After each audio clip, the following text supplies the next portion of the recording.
I like my historical figures a little nasty, especially the women. I'll stand 10 toes down for Marie Antoinette, and Jeanne de Lamont, they will never make me hate you. Although, Jeanne de Lamont and Marie Antoinette did get into quite the historical catfight. And it ended crazy, because Jeanne got branded and Marie lost her head. And this is the story of the affair of the Queen's necklace. Affaire de collier de la reine, if you put that thick French-Canadian twang on it. And out of all the Marie Antoinette stories, I think this one's the best because it's got a jewel heist, betrayal of the church, a prostitute in disguise, some forged letters, and it all comes together in one of the craziest jewel heist stories in history. So let us respawn to the start of the story. And Marie Antoinette is not yet the queen, she's just a stylish teenager, and King Louis XV is ruling France. And one thing about old Lou, he was a horn dog. He had a gaggle of women, children all over the place, a true Tristan Thompson of the time. One mistress, a commoner, was a particular favorite, Madame du Barry. He would often shower his mistress in gifts, and one day this slutbag king decides,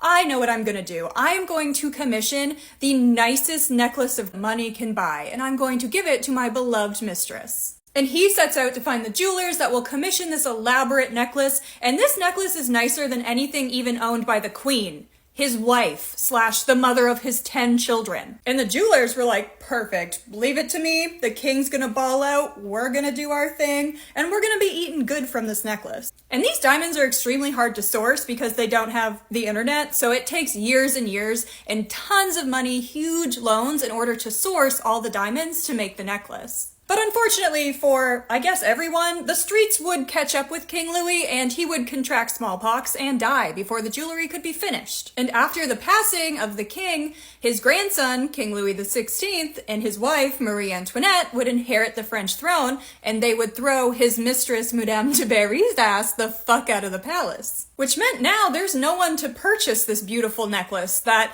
these jewelers have taken out huge amounts of loans in order to create, thinking this was an assured sale of a necklace to the king. But newsflash, a dead dude can't buy jewels. So the jewelers instead try to sell the necklace to the new king and queen. But when the necklace was offered to Marie Antoinette, she turned it down. Notably because of the high cost of the jewelry during a hard economic time in France, and also she kinda hated Madame du Barry, so she likely didn't want something designed that was specifically for her. So the jewelers were like, well, that sucks, and they try to sell the jewelry in London, around Paris, and they just kind of realize no one but a king can afford this necklace. It is so expensive. Think like tens of millions of dollars in today's money. They would offer the necklace to Marie Antoinette again after she gave birth to her son, the Dauphin of France. However, Marie a second time would turn down the necklace. And as far as Marie Antoinette is concerned, the affair of the diamond necklace should just stop there. But there's another woman in this tale of two cities, and her name is Jeanne de Lamont. Jeanne grew up quite poor, and her claim to fame was being from the illegitimate bloodline of King Henry II.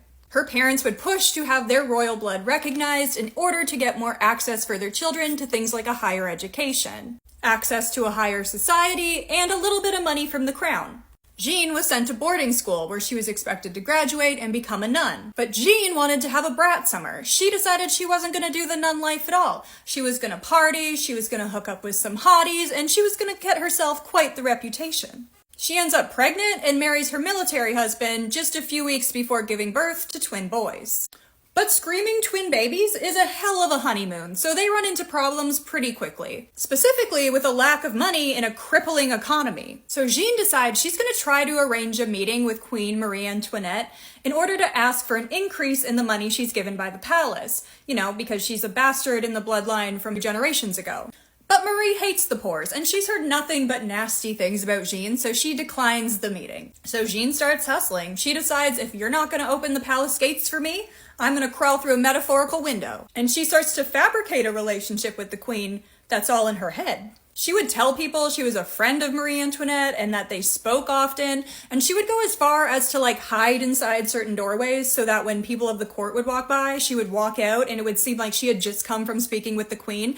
Truly hilarious shit. She is the original Instagram versus reality, and we need to give her her flowers. And around this time, she becomes a mistress to a few, but notably Cardinal Rohan. The cardinal was from an extended noble family, and he was essentially the fuck-up cousin that they kind of just plopped in the church to deal with. Cardinal Rohan was a slutbag idiot though, so Jean saw him more as an easy mark than a lover. Since the Cardinal had been caught talking mad shit about Marie Antoinette in the past, and he was desperate to use Jean's good relationship with the Queen in order to try to extend an olive branch and repair his relations with the royal family, because he doesn't know it's all in her head. He's not the only one Jean fooled though, like people were paying her money to give messages to the Queen because they thought she genuinely had a good relationship with her. And this is where the plan really gets cooking, because Jean tags in one of her boy toys to start forging some letters from the Queen to Cardinal Rohan. And at the beginning, these letters are mostly just to get money out of the Cardinal for the Queen's charities and for the Queen's forgiveness. But as the letters continue, the Cardinal starts to get a little bit delulu and convinces himself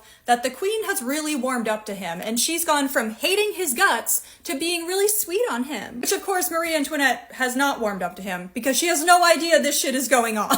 But for the Cardinal, this is very, very real, so it makes perfect sense to him when he gets a letter from the Queen asking him to purchase an elaborate necklace and that she'll pay him back. Because the Cardinal was told that the Queen really wanted this necklace, but she didn't want her enemies to know that she was buying lavish jewelries during an economic hellfire. And the Cardinal's last two brain cells might have been fighting for third place, but he did have a good call, because he thought, okay, if I'm gonna buy this elaborate necklace, I should probably meet with the Queen in person. One, to make sure this is legit, and two, because we're obviously pen pals and in love. And this is really where Jean should have just cut her losses, but her and her husband had their eye on a much bigger payout. So they arranged for a lady of the night to throw on a powdered wig and a nice dress, hang out in the palace gardens, and meet with the Cardinal. And our working girl Nicole must have put on quite a performance, or the Cardinal is certifiably stupid, because he completely bought it and he agrees to buy the necklace. So he meets with the jewelers, he shows them the letters from the Queen, and arranges to have this massive price tag paid in chunks, with the Cardinal thinking he's going to be repaid by Queen Marie Antoinette. And the Cardinal gives the necklace to Jean and a man that he believes is a valet for the royal family. But it wasn't a valet, and that necklace never made it to the Queen.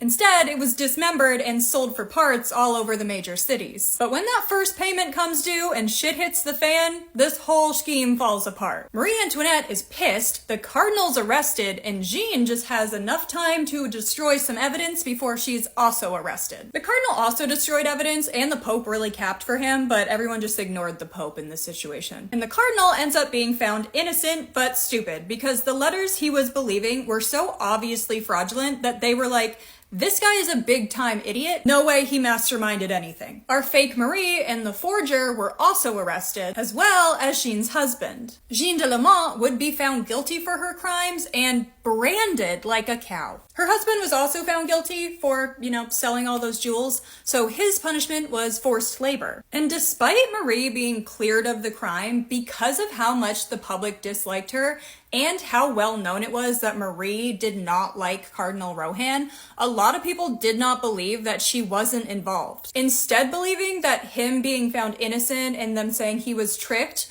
was actually the Queen tricking him in order to get him arrested because she hated him. Which is wild and doesn't make any sense if you put more than a second of thought into it, but whatever, it was a different time.